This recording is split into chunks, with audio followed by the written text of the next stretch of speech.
నమస్తే రమగారు. నమస్తే జయ. రమగారు, చాలా మంది రెగ్యులర్‌గా లలితా సహస్రనామాలు, విష్ణు సహస్రనామాలు ఎవరికి వారు చదువుకోవటం, లేదంటే ఒక గ్రూప్‌గా ఫార్మ్ అయ్యి కూడా చదువుకుంటూ ఉంటారు. మీరు కూడా లలితలో గ్రూప్ ఉన్నారు కదా? కాదా? తక్కువే, తక్కువేనా? సొంతంగా చదువుకుంటాను నేను. ఓకే. ఇప్పుడు మన అనంతలక్ష్మి గారైతే గ్రూప్‌లో ఉన్న వాళ్ళకి ఈవిడ కరెక్ట్ చేస్తూ ఉంటారు. కొన్ని గ్రూప్‌లో ఉంటారనమాట. ఈవిడేం చెప్పరు. ఏం చేస్తారమ్మా, రోజు మార్నింగ్ 4:00, 5:00 అంటారండి. అప్పుడు మీరేం చేస్తారమ్మా అని అడిగితే చాలా మంది అక్షరాలు చాలా అక్షర దోషాలు. అక్షర దోషాలు ఉంటాయి. నాకు చాలా బాధ అనిపిస్తుంది జయ. వాళ్ళు నేను కరెక్ట్ చేస్తా. నేను వింటూ మిగతా కార్యక్రమాలు, ఇంట్లో పనులు లేకపోతే వేరే కార్యక్రమాల్లో ఉన్నా కూడా సరి చేస్తానని చెప్తూ ఉంటారు. అట్లా నాకు అలాంటి గ్రూపులు లేవు. లేరు మీరు. ఎలా చదువుకోవాలి రమ్మగారు? దీనికి ఏమైనా ప్రత్యేకమైన నియమాలు ఉంటాయా? ప్రతిరోజు ఉదయం సాయంత్రం అట్లా ఉంటుందా? అసలు శక్తి, లలితా సహస్రనామం చదువుకుంటే చాలా శక్తి ఉంటుంది అంటారు కదా, అమ్మవారికి సంబంధించి. మీరు ఎలా నమ్ముతారు దీన్ని? ఇది చాలా పురాతనమైనది జయ. ఇది వరకు అందరూ చదివే వాళ్ళు కాదు. ప్రత్యేకంగా బ్రాహ్మణ సమాజంలో ఎక్కువ ఉండేది. అది కూడా కొన్నిళ్లలో దళిత బోధ ఉండాలని, అంటే మన ఏమన్నా ఉపదేశం ఉండాలని భావించేవాళ్ళు. లలిత కామ్యం అని చెప్పేవాళ్ళు. ఏదైనా ప్రత్యేకమైన కోరికతోటి అది చదువుకోవటం. ఓకే. ఇప్పట్లాగా అందరూ రొడ్డగొట్టుడుగా ప్రతి వాళ్ళు చదివే విధానాలు పాతకాలంలో ఉండేవి కాదు. చాలా పెద్దది, దాన్ని ముట్టుకోకూడదు అనుకునేవాళ్ళు. పవర్ హౌస్ లలిత. అందరం ముట్టుకుంటామా? మరి కరెక్ట్గా దాన్ని ఒక ఛానలైజ్ చేస్తేనే దాంట్లో నుంచి రియల్ పవర్ రిలీజ్ అవుతుంది. మేము చదువుతాం, మాకు వచ్చు. గుళ్ళోకి వెళ్తాం, అందరు చదువుతారు, మనం కూడా పుస్తకం వచ్చుకుని పుస్తకాలు ప్రింట్లు. ఇది వరకు పుస్తకాలు ప్రింట్లు ఇవి రేర్గా ఒక లలితా సహస్రనామం పుస్తకం ఉండేది. అవును. నా దగ్గర ఎప్పుడో 64లో 5లో ప్రింట్ అయిన బుక్ ఒకటి ఉంది. ముట్టుకుంటే చింకి జీర్ణం అయిపోతుంటుంది. అది రేర్గా ఒక్క పుస్తకం ఉండేది. ఇప్పుడు ప్రతి ఫంక్షన్కి, ప్రతి చోట ఎక్కడ చూసినా పుస్తకాలు ప్రింట్ చేయడం, ఇవన్నీ మనకి ఈజీ అయిపోయింది. అవునండి, అవును. సో అందరి దగ్గరికి పుస్తకాలు వస్తున్నాయి. అందరూ చదవడానికి ప్రయత్నం చేసేస్తారు. కొంతమంది రోజు చదువుతూ నోటుకొచ్చేస్తుంది. ఎలా ఉన్నా చదివారేస్తారు. నీకు ఎలా ఉంటుందంటే, ట్రాన్స్ఫార్మర్లో కరెంట్ ఉంది, మీ ఇంట్లో వైరింగ్ ఉంది, స్విచ్ వైరు కనెక్టెడ్గా లేవు. నువ్వు స్విచ్ 100 సార్లు వేస్తావు, ఉపయోగం ఏముంది? ఏమవుతుంది? ఎప్పుడు కుదురుతుంది? ట్రాన్స్ఫార్మర్లో కరెంట్ ఉండాలి, మన పబ్లిక్ కరెంట్ ఉండాలి, మన ఇంట్లోకి సరైన వైరింగ్ ఉండాలి, ఆ వైరింగ్కి మనకు మనం పెట్టుకున్నటువంటి ఓ బల్బుకి కరెక్ట్గా స్విచ్ ఉండాలి, ఇది రెండు కనెక్టెడ్గా ఉండాలి, బల్బు మాడిపోకుండా ఉండాలి. ఇప్పుడు పవర్ బయటకు వస్తుంది. లలితా సహస్రాన్ని అలా చేస్తేనే దాంట్లో నుంచి రియల్ పవర్, నిజమైన శక్తి, అందులో ఉన్నటువంటి మహాద్భుతమైనది, అద్భుతమైన దైవిక శక్తి బయటకు వస్తుంది. అది మనకి ఉపయోగపడుతుంది. ఉపయోగపడడం అంటే అదేమన్నా మనకి పని చేసి పెడుతుందా? కాదు. మన చుట్టూతా ఒక పాజిటివ్ ఎనర్జీని నింపుతుంది. ఈ పాజిటివిటీ వల్ల మనం అనారోగ్యాన్ని, అకాల మృత్యువుని, దరిద్రాన్ని, సమస్యలని, వీటి నుంచి తప్పించుకోగలుగుతాం. పాజిటివ్ ఎనర్జీ ఉంటే కొంచెం తగ్గిపోతాయి అంతే. ఇప్పుడు అది లలిత చదివితే ఇవి తీరిపోతాయి అని అనుకోవద్దు, తగ్గిపోతాయి అని తెలుసుకోవాలి మనం. ఇది ప్రధానం. ఇదే ప్రధానం, ఇదే మెయిన్ పాయింట్. ఇదే. అవునండి. లలిత చదవటం, రోజు చదవటం వల్ల నాకు ఇలా మార్పు వచ్చిందంటే ఇది మొత్తం మారిపోదు. నువ్వు చాలా సమస్యల్లో ఉండవలసిన వాళ్ళము, అంత కాకుండా కొద్ది సమస్యల్లో ఉంటాం. మనం హ్యాండిల్ చేయగలిగే సమస్యలే ఉంటాయి. ఈ సమస్యలు మనం ఎక్కడి నుంచి తెస్తాం? మనుషులం కదా మనం, కిందటి జన్మల నుంచి మోసుకొస్తాం. పురాకృత పాపపుణ్యాలన్నీ మనని ఇప్పుడు కర్మల రూపంలో బాధిస్తాయి. మనం ఇప్పుడు చేసే కర్మలు మన వచ్చే జన్మకి క్యారీ ఫార్వర్డ్ అవుతాయి, ముందుకు వెళ్తూ ఉంటాయి. దీన్ని తెలుసుకోవాలి మనం. ఇప్పుడు మనం సరిగ్గా చదివితే, ఇందులో సరిగ్గా చదివితే అనేది ఒక పాయింట్. అదే కదా చెప్తున్నా. అంతే. ఈ సరిగ్గా చదవటం అంటే ఏమిటి? దేశకాల నిర్ణయం. మనం ఎక్కడ కూర్చుని చదువుతాం, ఏ సమయంలో చదువుతాం, ఎక్కడ? శుభ్రమైన చోటు, ఇల్లు శుభ్రంగా ఉండాలి, చక్కగా పచ్చగా తోరణం ఏదైనా కట్టుకుంటే మంచిది. లేదా దేవాలయం దేవతార్చనలో కూర్చున్నాం, చక్కగా దీపం పెట్టుకుని అగరతో ధూపం చూపించి 2 పువ్వులతో అలంకరించి, పెద్దవేం చేయొద్దు, బోల్డని కేజీ పువ్వులు అక్కర్లా, 2 పువ్వులు శ్రద్ధగా కాస్త గంధం సమర్పించి స్థిరంగా కూర్చుని చదువుకుంటే ఫలితం బాగుంటుంది. దేశం కాలం మళ్ళీ మధ్య మధ్యాహ్నాలు అర్ధరాత్రులు కాదు. ఉదయాస్తమాలు చదువుకో. అస్తమానాలు చదవాలి. ఉదయం అంటే పొద్దుటిపూట 12 గంటల లోపల. అస్తమానం అంటే సూర్యాస్తమయం అయిన దగ్గర చదువుకోవచ్చు. నీకు ఎప్పుడు పడితే అప్పుడు నిద్రలేచిన మంచం మీద కూర్చొని చదువుకుంటా, అన్నం తిన్నాక చదువుకుంటా, అలాంటి పార్కులో పద్ధతులు నడుస్తూ చదువుకుంటా. చదువుకుంటా అవి చెయ్యొద్దు. అది మీరు ఊరికే ఏదో పాటలాగా పాడితే ఫలితం అయితే లభించదు. పాటలాగా పాడినందుకు లభించవలసిన ఫలితం ఏదైనా కొంత ఉంటే అది లభించవచ్చు, అందులో మళ్ళీ తప్పులు లేకుండా. అక్షర దోషాలు ఉండకూడదు. అక్షర దోషాలు ఉండకూడదు. ఈ ఎందుకు ఉండకూడదు అనేది మాట్లాడదాం. ఇప్పుడు లలితా సహస్ర నామము అని కదా దాని పేరు. అవునండి. సహస్ర నామాలు, 1000 నామాలు. నామం అంటే ఏమిటి? పేరు. పేరు, అభిజ్ఞ, గుర్తు. నీకు ఇప్పుడు నేను రోడ్డు మీద నడుస్తావు, వెనక నుంచి రమ అని పిలిస్తే పలుకుతానా? నేను రమణి అంటే పలుకుతానా? నిన్ను జయిని అంటే పలకవు, నువ్వు జయ అంటేనే పలుకుతావు. అంటే నీకు ఒక పేరుంది, దానికి నువ్వు పలకాలన్న నియమం ఉంది. అవును. నీ పేరుని యథావిధంగా ఎలా ఉన్నది అలాగే పలికితే కాదు నువ్వు వెనక్కి తిరిగేది. అవును.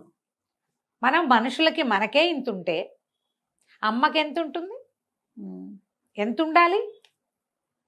నీ ఒక పిలుపు నువ్వు పిలిస్తే ఆ పిలుపుకి పలికి స్పందించి నీ వైపుకి తిరిగి తన తాలూకు పాజిటివ్ ఎనర్జీని, సకారాత్మకమైన శక్తిని ఆమె నీ మీద ప్రసరింపజేయాలంటే ఆమె పేరు ఏదో అది నువ్వు పిలవాలి అంతే.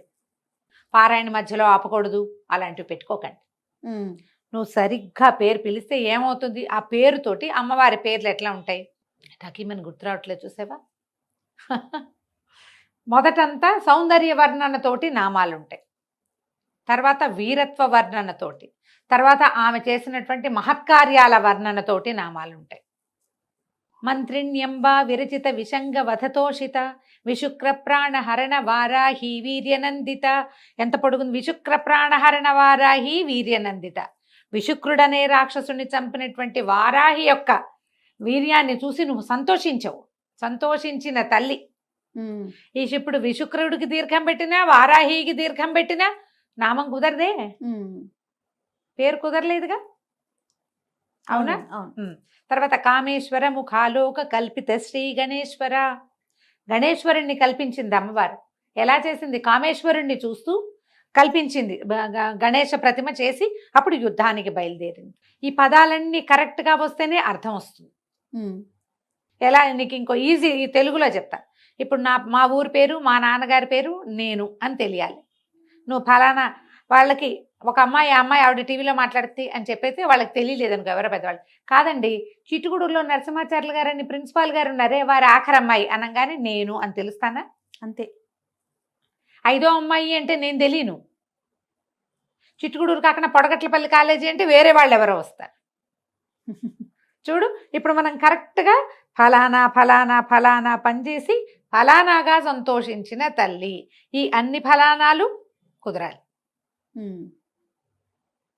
ఇట్లా కుదిర్చి మీరు నామాలు చదివితే ఆమె పలుకుతుంది, తననేనని స్పందిస్తుంది.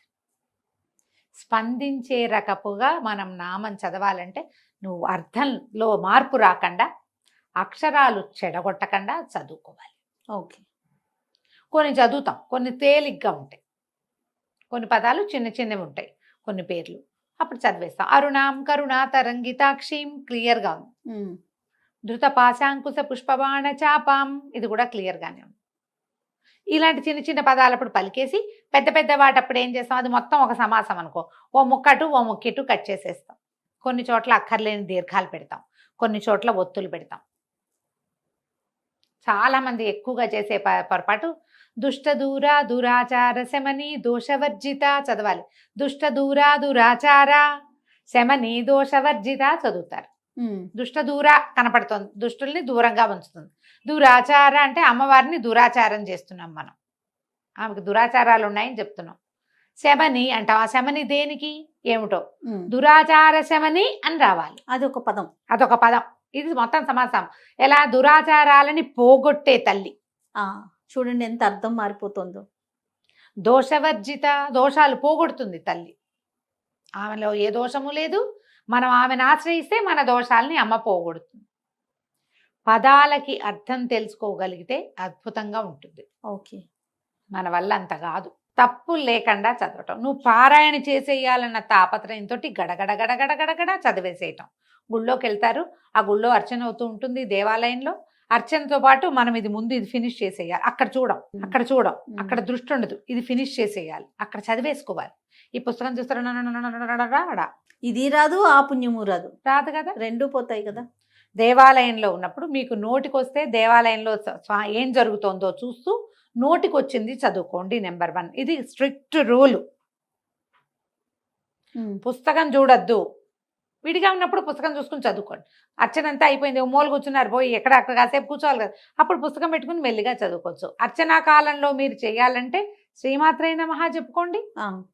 పొట్టిగా అరుణంకరణాతరం తక్షణ ధ్యాన శ్లోకం అందరికీ నోటికి వస్తుంది, అందరికీ వస్తుంది కదా, ఆ శ్లోకం చదువుకోండి. ఒక్క శ్లోకాన్ని మీరు రటనగా 10 సార్లు 11 సార్లు 14 సార్లు చదివినా ఏమి తప్పలేదమ్మా, చాలా మంచిది, విశేషమైన ఫలితం లభిస్తుంది. ఇలా చదవండి. ఓకే. దేవాలయాల్లో చదవలసిన విధానం మీకు నోటికొస్తే ఏం ఇబ్బంది లేదు. ఈ నోటికి రావడానికి ఎవరితోటైనా చెప్పుకుంటే ఎక్కువ మంచిది. మనమే చదువుకుంటే తప్పులు ఉన్నాయా అనేది కరెక్షన్ ఉంచుకోండమ్మా.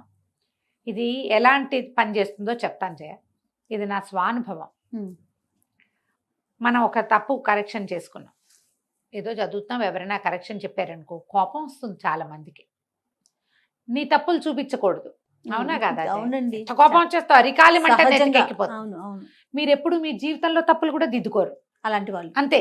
నువ్వు ఇక్కడ అక్షర దోషాలు గనక నువ్వు దిద్దుకుని దాన్ని కరెక్ట్ చేసుకున్నావంటే నీ జీవితంలో నువ్వు చేస్తున్న పొరపాటు నీకు కనపడేలాగా చేస్తుంది అమ్మ. కనిపించి ఇది నాది పొరపాటు, ఇది నేను సరి చేసుకోవాలని నీకు అర్థమయ్యేలాగా చేస్తున్నా. నువ్వు ఇక్కడ చేసుకుంటున్నావు కదా కరెక్షన్, ఇదేంటి మహత్తర శక్తి. అవును. ఈ శక్తి విషయంలో నువ్వు చేసే కరెక్షన్ లైఫ్ విషయంలో చేసుకునేలాగా నిన్ను చేస్తుంది. ఓకే. లేదా మీరు ఎవరైనా తప్పెత్తి చూపించగానే మీకు కోపం వచ్చి ఇరిటేట్ అయిపోయి మాకు తెలుసని ఈవిడ ఒకటి వచ్చిందండి ఇలాంటివి అనుకున్నారో వాళ్ళకు వచ్చిన నష్టమేం లేదు, మీకు చాలా నష్టం ఉంటుంది, అది తెలుసుకోవాలి. స్తోత్రాలలో ఎప్పుడైనా ఎవరైనా కరెక్షన్ చెప్తే సంతోషంగా తీసుకుని అయ్యో నాకు కరెక్ట్ చేసుకునే అవకాశం లభించిందే ఇంతకాలానికి అని గనక కరెక్ట్ చేసుకున్నారా, మొదట మీరు జీవితంలో తప్పులు చేయకుండా ఉంటారు. లేదా మీ తప్పులకి కరెక్షన్ లభిస్తుంది, మీ తప్పులకి మీరు రిపెంట్ అయ్యి దాన్ని సరి చేసుకోగలుగుతారు. ఈ అవకాశాన్ని మీకు లలితా సహస్రనామం 100% ఇస్తుంది. ఇది ఎంత పాజిటివ్ సైన్, మామూలుగా కాదు. తర్వాత టైం పెట్టుకుని చదవబోకండి. టైం 10 నిమిషాలలో అయిపోవాలి, 14 నిమిషాల్లో అయిపోవాలి. ఇట్లా కష్టమమ్మా, అట్లా చదవకూడదు. చదివితే మీకు తప్పులు వచ్చేస్తాయి, దడదడలాడిపోతారు. ఆడిపోతారు. ధాకి థాకి తేడా ఉంది కదా జయ. అవును. తా థా దా ధా కదా, ఈ థాని ధాని కలిపేస్తాం, అవునా? అక్కడి నుంచి చూడు లా వేరు లా వేరు, లాలని కలిపేస్తాం, నా అణ రెండింటిని కలిపేస్తాం. మీరు పరిగెత్తారా ఈ పొరపాటు అవుతుంది. ఇంకో పెద్దది చెప్తాను, శశసహాలు సావేరు సావేరు షావేరు. ఇప్పుడంతా శివుడే అంటున్నారు. అవునండి. శివుడు కాదమ్మా, శివుడు. విజిల్ రావాలి. సి అన్నప్పుడు సా గుడిస్తే సి కాదు, మెలికి షా, ఆ షా రావాలి. షా రాదు చాలా మందికి, షా వస్తుంది. మనం ఇక్కడ తెలంగాణ వెళ్తే చేసిండు అంటారు, చేసినా అంటారు, చేసినా అనరు. సాని షా అనేస్తారు. నువ్వు మామూలు భాషలో ఎలాగైనా మాట్లాడుకో, స్తోత్రాల్లో సాని షా చేస్తే ఎట్లా కుదురుతుంది? శివ శివ శివ అంటే రాడమ్మా శివుడు, మీరు అర్థం చేసుకోండి. ఆయన పిలిచినట్టు కాదు, పిలిచినట్టే కాదు. నిన్ను పిలవకపోతే, నీ పేరు పెట్టకపోతే నువ్వే పలకవే, భగవంతుడు ఎట్లా పలుకుతాడు? భావం ముఖ్యం లాంటి పాఠాలు బోల్డ్ వింటానమ్మా నేను, చాలా మంది నాకు చెప్తారు.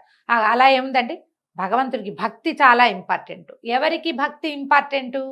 చదువు రాని వాడికి, చదువుకోని వాడికి, అక్షర దోషం అర్థం కాని వాడికి, వాడు ఎట్లా పిలిచినా దేవుని రారా అని పిలుస్తాడట. వాడెవడో ఒక పల్లెటూరు వాడు వచ్చాడు, అతను కిష్టయ్య ఎక్కడన్నావురా, ఇట్లా చంపుతున్నావు అంటే కృష్ణుడు వచ్చి పాలు ఊచుకొచ్చి పాలు తాగు పడుకో నిద్రపో, నేను నిన్ను ఇంటికి తీసుకెళ్తానని తీసుకుపోయాడు. రారా కిట్టయ్య అంటే వచ్చాడు.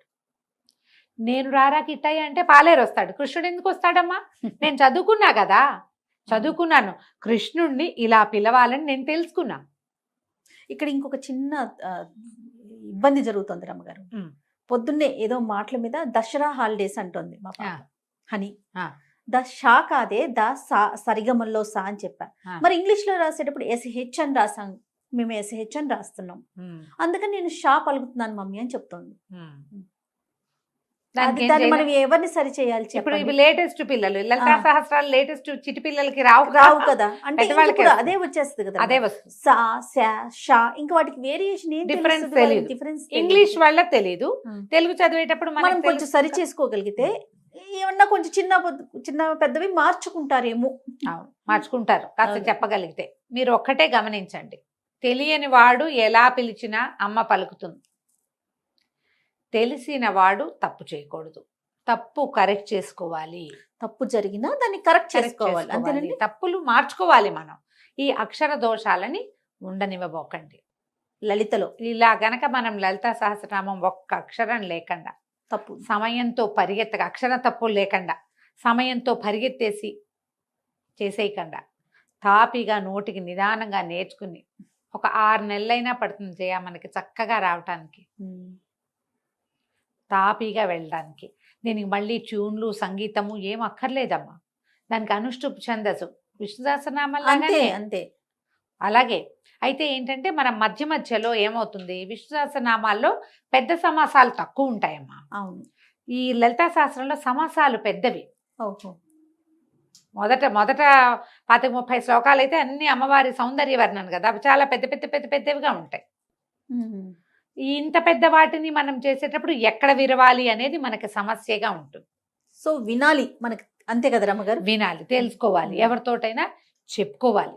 పెద్దవాళ్ళు చదివేది వింటే కూడా మనం అక్షర correction దోషాలను మనం సరి చేసుకోగలుగుతాం. చేసుకోవచ్చు. ఇప్పుడు నా పాటు వాళ్ళు ఎవరైనా కనపడ్డారు అనుకోండి, ఇప్పుడు అనంతలక్ష్మి గారు ఉన్నారు, వారు చేస్తున్నారు కదా. అవును. అలాంటి ఏదైనా గ్రూప్ లో చేరి తప్పులు లేకుండా చదవండి, తప్పనిసరిగా ఫలితం ఇస్తుంది. తప్పు రాకూడదు, ఇదొక స్ట్రిక్ట్ రూల్గా పెట్టుకుంటే కనుక మీకు అద్భుతమైన ఫలితాన్ని ఇస్తుంది లలితా శాస్త్రం.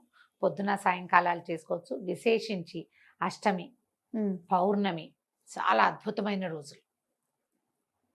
అష్టమి నాడు, పౌర్ణమి నాడు అమ్మవారిని కనుక మనం చదువుకుంటే అద్భుతమైన ఫలితం ఇస్తుంది. ఇక పౌర్ణమి నాడైతే చంద్రబింబాన్ని చూస్తూ లలితా సహస్రనామం చదువుకుంటే మానసిక సమస్యలు కూడా తగ్గుతాయి. ఓహో. పిల్లలకి నేర్పించవచ్చు. 2 శ్లోకాలు చొప్పున చెప్పినా తాపీగా వచ్చేస్తుంది. నిదానం, ఎక్కువ శ్లోకాలు కదా, శ్లోకాలు ఎక్కువ ఉన్నాయి కదా. దీనికి పూర్వపీఠిక ఉత్తరపీఠిక చదవము. మనకి విష్ణు సహస్రనామానికి అయితే పూర్వపీఠిక, స్తోత్రము, తర్వాత ఏమో అదే మన నామాలు, తర్వాత మళ్ళీ ఉత్తరపీఠిక చదువుకుంటాం. అవును, అందరికీ తెలిసినవే కదా. 3 భాగాలు ఉంటాయి, ధ్యానం భాగం ఉంటుంది, అలా కనపడుతుంది. మనకి లలితా శాస్త్రంలో సాధారణంగా పూర్వ ఉత్తర పీఠికలు పెద్దగా చదవరు ఎవరు, నామాలే చదువుకుంటాం కదా. అంతేగా, అది నేర్చుకోవచ్చు కదా. ప్రయత్నం చేసి చూడండి. నాకు కూడా క్లాస్ ఒకటి తీసుకుందామని ఉంటుంది జయ, సమయం సరిపోదు.